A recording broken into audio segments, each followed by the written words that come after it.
আসসালামু আলাইকুম। সংবাদে আপনাদের সবাইকে স্বাগতম জানাচ্ছি আমি নাফিসা। শুরুতে সংবাদ শিরোনাম। প্রথমেই জানিয়ে দিব, ইরানের কাছে যুক্তরাষ্ট্রের পরাজয় নিশ্চিত। শত্রুকে উদ্দেশ্য করে এমনিই করা বার্তা দিলেন ইরানের সেনাবাহিনীর প্রধান মেজর জেনারেল আমির হাতা। এরপরেই জানিয়ে দিব, ইরানের টার্গেট সহজ করে দিল আমেরিকায়। ইরানের প্রধান টার্গেট যে ইসরায়েল, তা এখন আর বলার অপেক্ষা রাখে না। তারপরেই জানিয়ে দিব, ভুয়া রাজনীতির দাবার বোর্ডে কখনো কখনো একটি চালই পুরো খেলাটার গতি পাল্টে দিতে পারে মধ্যপ্রাচ্যের উত্তপ্ত বাতাসে। সর্বশেষ জানিয়ে দিব, রুশ দৈত্য সু-34 সরাসরি যাবে ওয়াশিংটন, কিন্তু কল্পনা করুন ভ্লাদিমির পুতিনের নির্দেশে রুশ বিমানবাহিনীর একটি ফাইটার উড্ডয়ন করল মস্কো থেকে। এখন শুনছিলেন সংবাদ শিরোনাম, এখন বিস্তারিত। তার আগে ভিডিওটিতে লাইক করে কমেন্টে জানিয়ে দিন আজকের সংবাদের বিষয়ে আপনার মূল্যবান মতামত, আর আপনি কোন জেলা বা কোথা থেকে আমাদের এই সংবাদটি শুনছেন এবং দেখছেন। আর হ্যাঁ, এমন আরো সংবাদ পেতে চ্যানেলটি সাবস্ক্রাইব করে পাশে থাকুন।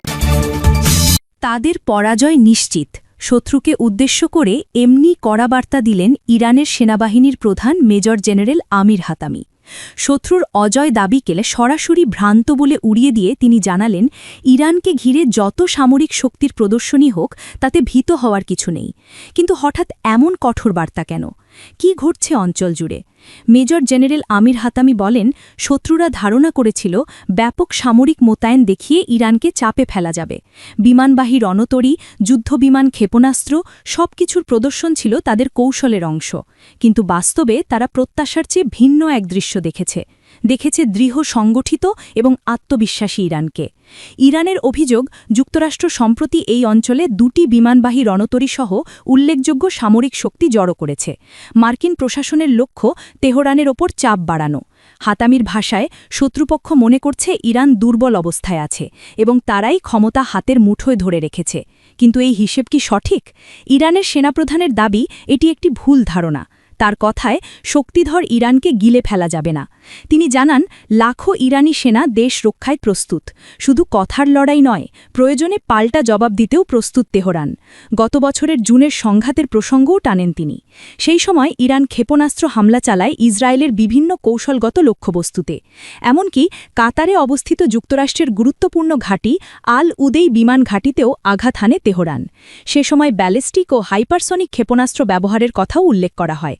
ইরান যে হামলার জবাবে মুখে কুলু বেটে বসে থাকে না, সেই বার্তাই কি আবার স্মরণ করিয়ে দিতে চাইল দেশটি? হাতামি আরও বলেন, ইতিহাসই প্রমাণ, দীর্ঘ যুদ্ধের পর শেষ পর্যন্ত পিছু হটতে হয়েছে শক্তিধর যুক্তরাষ্ট্রকেই। ভিয়েতনাম, আফগানিস্তান, ইরাকের উদাহরণ টেনে তিনি দাবি করেন, শেষ পর্যন্ত লজ্জাজনক পিছু হটা ছাড়া উপায় থাকেনি যুক্তরাষ্ট্রের। তাহলে কি নতুন কোনো সংঘাতের পূর্বাভাস দিচ্ছে এই বক্তব্য? নাকি এটি কৌশলগত বার্তা যে চাপের মুখেও ইরান আপোষ করবে না? ইরানের সেনাপ্রধানের ভাষায়, দেশের স্বাধীনতা ও ভৌগোলিক অখণ্ডতা রক্ষায় তারা শেষ নিঃশ্বাস পর্যন্ত লড়বে। ইরানের প্রধান টার্গেট যে ইসরায়েল, তা এখন আর বলার অপেক্ষা রাখে না। 2বার এরই মধ্যে ইসরায়েলে বইয়ে দিয়েছে মিসাইলের আগুন বন্যা। এবার আমেরিকা যেন নিজেই ইরানের টার্গেটকে আরও সহজ করে দিচ্ছে। ইরানে হামলা চালাতে আমেরিকার নানা ধরনের বিমান ঝাঁকে ঝাঁকে নামছে ইসরায়েলে। ইসরায়েলের বেন গুরিয়ন বিমানবন্দরে দেখা মিলেছে মার্কিন জ্বালানি ও কার্গো বিমানের। ইরানের সম্ভাব্য মার্কিন হামলার আগেই বিপুল পরিমাণে মার্কিন সেনার উপস্থিতির মাঝেই এমন ঘটনা জন্ম দিয়েছে নানা প্রশ্নের। আমেরিকার সাথে যুদ্ধ শুরু হলে ইসরায়েলে হামলা চালাতে এক মুহূর্তও ভাববে না ইরান। ইসরায়েলের মাটিতে আমেরিকার উপস্থিতি ইরানকে হামলার নৈতিক ভিত্তি এনে দেবে। এবার ইসরায়েলে ইরানি মিসাইলের হামলা হলে ধারণা করা হচ্ছে তা অতীতের সব ভয়াবহতার রেকর্ড ছাড়িয়ে যাবে। এক্ষেত্রে টার্গেট হবে আমেরিকার ঘাঁটি ও যুদ্ধ সরঞ্জাম, একই সাথে ইসরায়েলের যে কোনো অবকাঠামো। ইরানে ইসলামী বিপ্লবের পর থেকেই ইরান ইসরায়েল সম্পর্ক সাপে নেউলে। প্রায় অর্ধশতক ধরে চড়াই উতরাইয়ের মধ্য দিয়ে যাচ্ছে ইরান আমেরিকার সম্পর্ক। যে কোনো সময় শুরু হতে পারে যুদ্ধ। বিশ্লেষকরা বলছেন, মধ্যপ্রাচ্যের সবচেয়ে বড় মার্কিন বিমান ঘাঁটি কাতারের আল উদাই থেকে এসেছে কমপক্ষে 2টি জ্বালানি সরবরাহকারী বিমান, যার মধ্যে আছে জ্বালানি সরবরাহকারী বিমান বোয়িং KC-135 এবং C-17 গ্লোব মাস্টার কার্গো বিমান। তবে এখনও স্পষ্ট নয় বিমানগুলো সাময়িকভাবে স্টপওভার হিসেবে এসেছে কিনা। বলা হচ্ছে জ্বালানি ও সরঞ্জাম সরবরাহের জন্য আলোচিত মার্কিন বিমানবাহী নৌযান ইউএসএস জেরাল্ড আর্টফোর্ড ইতোমধ্যেই এসে পৌঁছেছে গ্রিক দ্বীপের ক্রেটা সৌদাবেতে। এই জায়গাটি পরিচিত মধ্যপ্রাচ্য থেকে ইসরায়েল অথবা ইরান যাওয়ার পথে স্টপওভার হিসেবে। মিলিটারি এয়ার ট্র্যাকিং অ্যালায়েন্স জানায় ইরান সংলগ্ন এলাকাগুলো এখন পর্যন্ত মোতায়েন করা হয়েছে ৮৫টিরও বেশি মার্কিন জ্বালানি বিমান এবং ১৭০টিরও বেশি কার্গো বিমান। এক্ষেত্রে ইসরায়েল হল মধ্যপ্রাচ্যে গুরুত্বপূর্ণ মার্কিন কৌশলগত সহায়তা কেন্দ্র। ইরানের বিরুদ্ধে যে কোনো পদক্ষেপ নিতে দেশ দুটি একত্রিত হয়েই কাজ করছে, কারণ ইরানের সঙ্গে আলোচনা ব্যর্থ হলে দেশটিকে তছনছ করে দেওয়ার হুমকি দিয়েছে আমেরিকা। দ্রুত যে কোনো হামলা চালানোর জন্য আমেরিকা স্বাভাবিকভাবেই চাইবে বিমানসহ প্রয়োজনীয় সরবরাহ কাছাকাছি রাখার। এক্ষেত্রে নিকটবর্তী বেন গুরিয়ন বিমানবন্দর আমেরিকাকে ভালো স্ট্র্যাটেজিক সুবিধা দেয়। তাছাড়া এখানে মেলে বেশ ভালো এভিয়েশন ও লজিস্টিক সুবিধা। শুধু ইরান নয়, মধ্যপ্রাচ্যে আমেরিকার বিরুদ্ধ শক্তিগুলোর বিপরীতে শক্তি প্রদর্শনের জন্য যুক্তরাষ্ট্রের জন্য বেশ সুবিধাজনক একটি স্থান ইসরায়েল। ভূরাজনীতির দাবার বোর্ডে কখনো কখনো একটি চালই পুরো খেলাটার গতি পাল্টে দিতে পারে।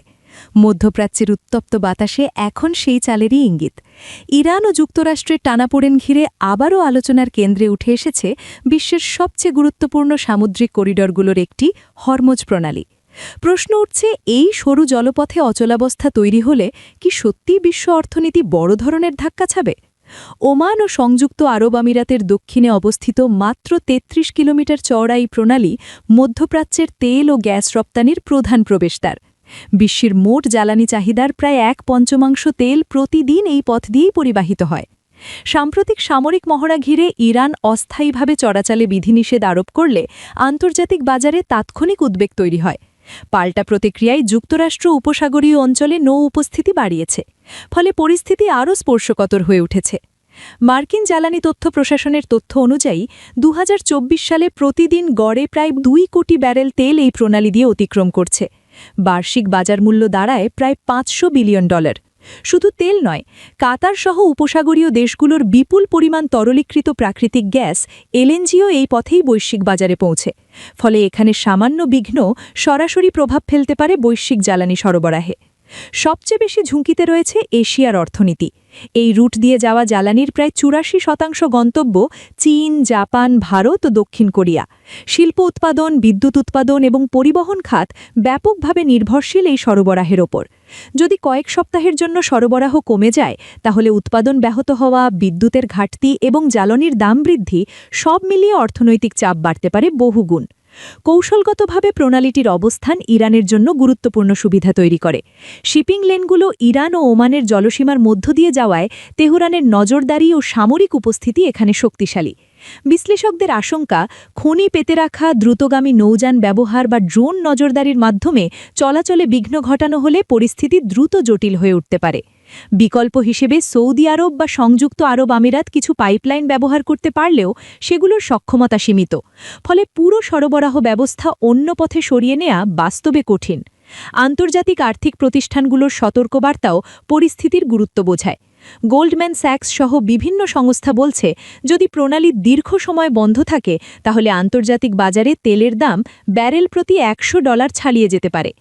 এর মূল্যবৃদ্ধি শুধু জ্বালানি খাতে সীমাবদ্ধ থাকবে না, পরিবহন ব্যয় বাড়বে, খাদ্যপণ্যের দাম বাড়বে, শিল্প উৎপাদনের খরচও বাড়বে। ফলে নতুন করে বৈশ্বিক মুদ্রাস্ফীতির চাপ তৈরি হতে পারে। বিশ্ব অর্থনীতি এমনিতেই উচ্চ সুদহার, ভূরাজনৈতিক অনিশ্চয়তা এবং সরবরাহ শৃঙ্খলের দুর্বলতায় ভুগছে।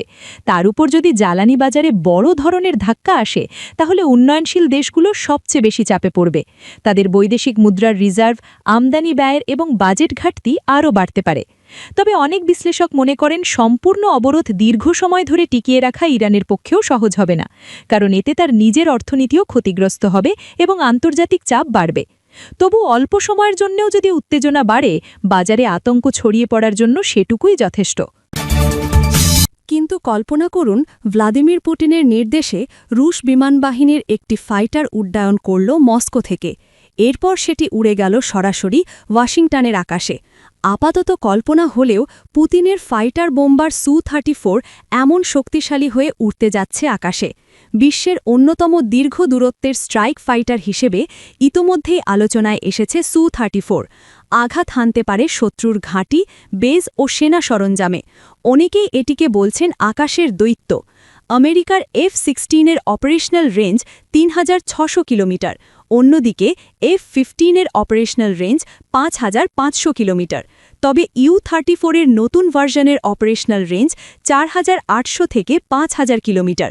কিন্তু এর সাথে যদি ৩টি তেলের ট্যাঙ্কার যুক্ত করা হয় তবে এটির রেঞ্জ হবে ৮০০০ কিলোমিটার পর্যন্ত। বলা হচ্ছে যুদ্ধ বিমানটি নাকি সুদূর মস্কো থেকে ওয়াশিংটন পর্যন্ত উড়তে পারদর্শী। সাধারণ জ্বালানিতেই পাড়ি দিতে পারে ৪৮০০ থেকে ৫০০০ কিলোমিটার দূরত্ব। বড় আকারে ৩টি ফুয়েল ট্যাঙ্ক ব্যবহার করা হলে পাড়ি দিতে পারে ৮০০০ কিলোমিটার পথ। এটি করলে যদিও অস্ত্র বহনের আর সুযোগ থাকবে না, তবে অনায়াসেই এটি দিয়ে তোলা যায় ছবি, ব্যবহার করা যায় নজরদারি কিংবা অস্ত্রবিহীন মিশনের কাজে। শুধু দূরত্ব নয়, প্রতিনিয়ত বৃদ্ধি পাচ্ছে সু-34 আক্রমণ ক্ষমতাও। হাজার হাজার কিলোমিটার দূরের লক্ষ্যবস্তুতে আঘাত করার জন্য এতে যুক্ত করা হয়েছে KH আকোনায় ক্রুজ মিসাইলের মিনি সংস্করণ। দ্বিগুণেরও বেশি বেড়েছে উৎপাদন। প্রতি বছর ডেলিভারি করা হচ্ছে প্রায় ৩০০টি নতুন বিমান। নতুন আপগ্রেড ও অস্ত্র সংযোজনের ফলে আরও শক্তিশালী হয়ে উঠেছে বিমানটি। যুদ্ধ বিমানটি একসঙ্গে ফাইটার ও স্ট্রাইক বোম্বার দুভাবেই কাজ করতে পারে। অন্যান্য বিমানের তুলনায় পাইলটদের জন্য আছে শক্তিশালী সুরক্ষা ব্যবস্থা। অতিরিক্ত জ্বালানি বহনের সক্ষম বিমানটি সাধারণ ফাইটারের তুলনায় বেশ বড় আর ভারী। দীর্ঘ রেঞ্জের জন্য বিখ্যাত সু-27 উন্নত সংস্করণ হিসেবেই সামনে আনা হয়েছে সু-34কে। শোনা যাচ্ছে বিমানটিকে আরও দ্রুত, জ্বালানি সাশ্রয়ী ও শক্তিশালী করার জন্য সংযোজন করা হতে পারে L-51F ইঞ্জিন।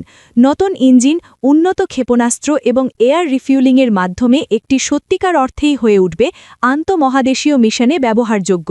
কৌশলগতভাবেও গুরুত্বপূর্ণ ভূমিকা পালন করছে সু-34 যুদ্ধবিমানটি। শুধু আকাশে নয়, অন্যান্য দেশের সঙ্গেও পাল্লা দিতে ভূরাজনীতিতে রাশিয়ার শক্তি প্রদর্শনের প্রতীক হিসেবে এটি ব্যবহার করা হচ্ছে। ২০২৬ সালে বিমানটি নেয়ার পরিকল্পনা করেছে আলজেরিয়া।